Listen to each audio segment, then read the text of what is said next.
آپ سے میں یہ پوچھنا چاہوں گا راغب بھائی کہ ہم امام عالی مقام سیدنا حسین رضی اللہ تعالی عنہ کے جو اتحاد کے پیغام کو آج چھوڑ چکے ہیں، بھول چکے ہیں، جو انہوں نے کربلا کے میدان سے اپنی گردن کٹا کے اپنا لہو بہا کے ہمیں دیا، کیا طریقہ کار ایسا ہو سکتا ہے؟ آپ ہمیں یہ بتائیے کہ ہم دوبارہ سے اتحاد کی لڑی میں اپنے آپ کو پرو دیں۔ راغب صاحب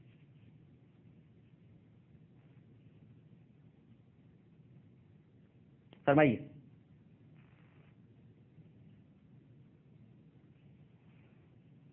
میرا خیال ہے کہ آواز میری نہیں پہنچ پا رہی یا ان کی آواز نہیں آ رہی ہے۔ مجھے ایم سی آر سے کوئی بتائے گا کہ کیا ہو رہا ہے؟ لائن ڈراپ ہو گئی ہے۔ ہم دوبارہ کوشش کرتے ہیں کہ راغب نعیمی صاحب سے ہم گفتگو کر سکیں۔ مولانا گلفام ہاشمی صاحب سے اور راغب نعیمی صاحب سے سوال ان تک پہنچ چکا ہے۔ اب راغب صاحب آئیں گے تو پھر ہم ان سے اس کا جواب لیں گے۔ تو ناظرین کرام، میں عرض یہ کر رہا تھا کہ محمد حنفیہ نے امام زین العابدین سید سجاد کو بہت چاؤ کے ساتھ، بہت پیار کے ساتھ لے جا کر نانا کے روزے کی سب سے پہلے زیارت کرائی۔ امام زین العابدین رضی اللہ تعالی عنہ نے جب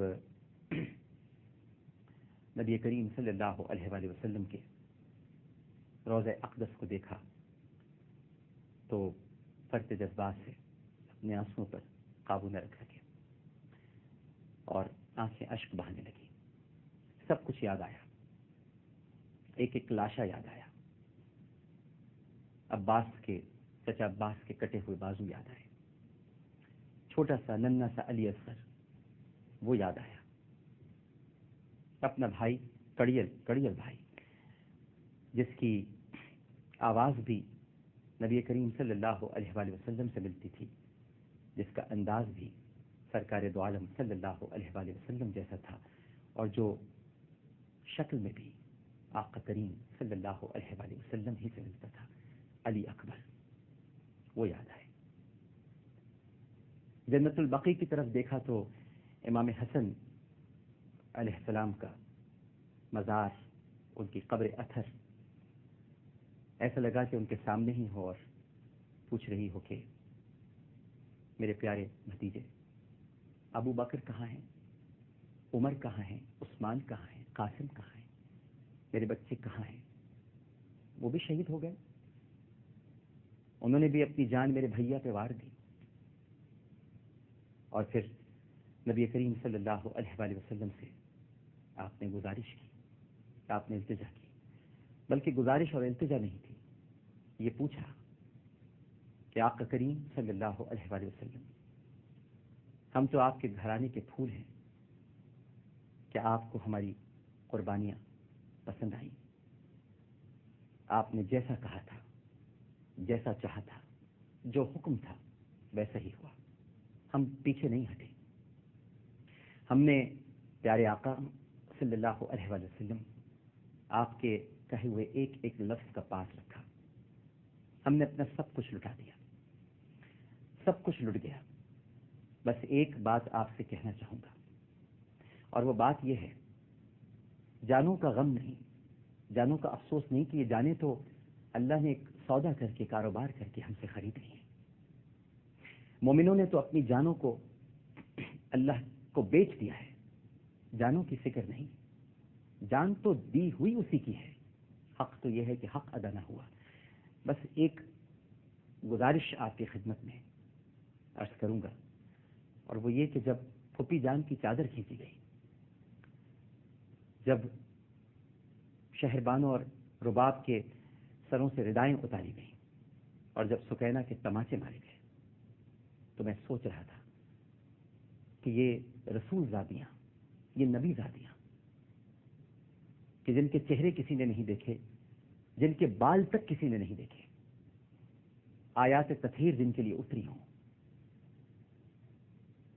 حجاب اور پردے کی پاسداری جنہوں نے کی ہو، جن پر کسی نامحرم کی نظر پڑی ہو اور جنہوں نے کسی نامحرم پر کبھی نظر نہ ڈالی ہو، آقا کریم ان کی چادریں کیسے اتر گئیں؟ ان کی چادریں کیسے اتر گئیں؟ ان کی ردائیں کیسے کھینچ لی گئیں؟ بس ایک یہی سوال ہے اور کوئی سوال نہیں ہے۔ وہ بے پردہ کوفے اور شام کے بازاروں میں پھیلائی گئیں، انہیں گھسیٹا گیا اور پھر یزید ملعون کے دربار میں 2 مرتبہ لے جایا گیا۔ زندان میں پھوپھی جان زیادہ کچھ کھاتی نہیں تھی کیونکہ بچوں کے لیے کھانا پورا نہیں پڑتا تھا، لہذا اکثر و بیشتر روزے رکھتی یا فاقے کرتی۔ بس ان کے سروں سے جو چادریں اتری ہیں، یہ غم میں لیے رہوں گا، یہ دکھ نہیں جائے گا، یہ درد نہیں مٹے گا کہ ہمارے گھر کی عورتوں کو کبھی کسی نے نہیں دیکھا۔ یہ آپ کے گھر کی عورتیں ہیں، یہ وہ خواتین ہیں جو دنیا کی تمام خواتین سے افضل اور ممتاز ہیں، یہ وہ خواتین ہیں کہ دنیا کی تمام خواتین جن کے در کی کنیز ہیں، لیکن ان کے سر سے چادریں کھینچی گئی۔ ایک چھوٹا سا وقفہ لیتے ہیں ناظرین کرام، اور نہج خطابت ہمارا ایک پروگرام ہے جو ہادی عسکری صاحب پیش کر رہے ہیں۔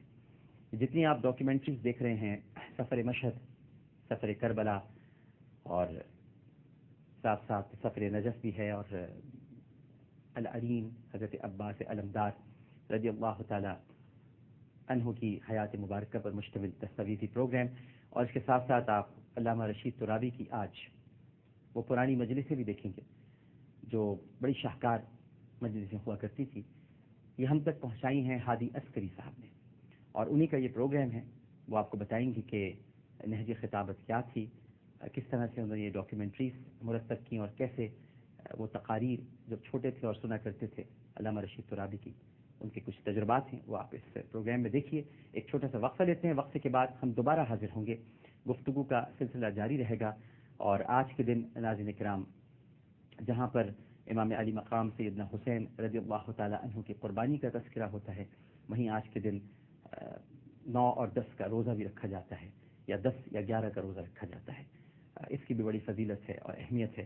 تو عبادات بھی ساتھ ساتھ ہیں، ذکر بھی ساتھ ساتھ ہے، اور نبی کریم صلی اللہ علیہ وآلہ وسلم کے فرمان عالی شان پر عمل بھی ساتھ ساتھ ہے۔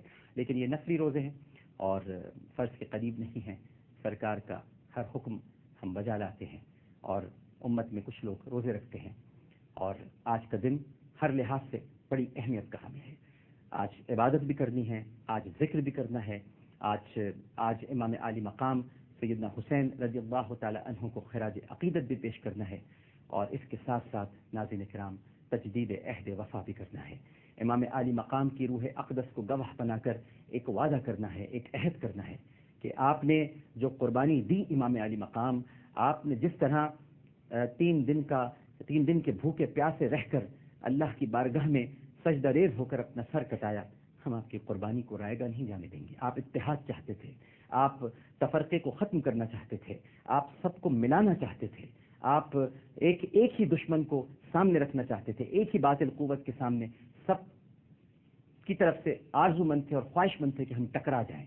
تو امام علی مقام ہم آپ سے وعدہ کرتے ہیں کہ ہم سب کا ایک ہی دشمن ہوگا، اور وہ دشمن یقیناً ہمارے سامنے ہے، ہماری نگاہوں کے سامنے ہے، جو ہمیں سچائی سے روکتا ہے، دیانت سے روکتا ہے، امانت سے روکتا ہے، صداقت سے روکتا ہے، اور وہ دشمن ہم یقیناً سب کے سب متحد ہو کر اس دشمن سے مقابلہ کریں گے، تفرقے بھلا دیں گے، اختلافات مٹا دیں گے، فرقواریت کی دلدل سے باہر نکل آئیں گے، اور ناظرین کرام یہی تجدید عہد وفا ہے جو آج ہمیں امام علی مقام سے کرنا ہے۔ ایک وقفے کے بعد دوبارہ حاضر ہوں گے، ہمیں یقین ہے کہ آپ سب لوگ ہمارے ساتھ ہی رہیں گے۔ السلام علیکم ورحمۃ اللہ۔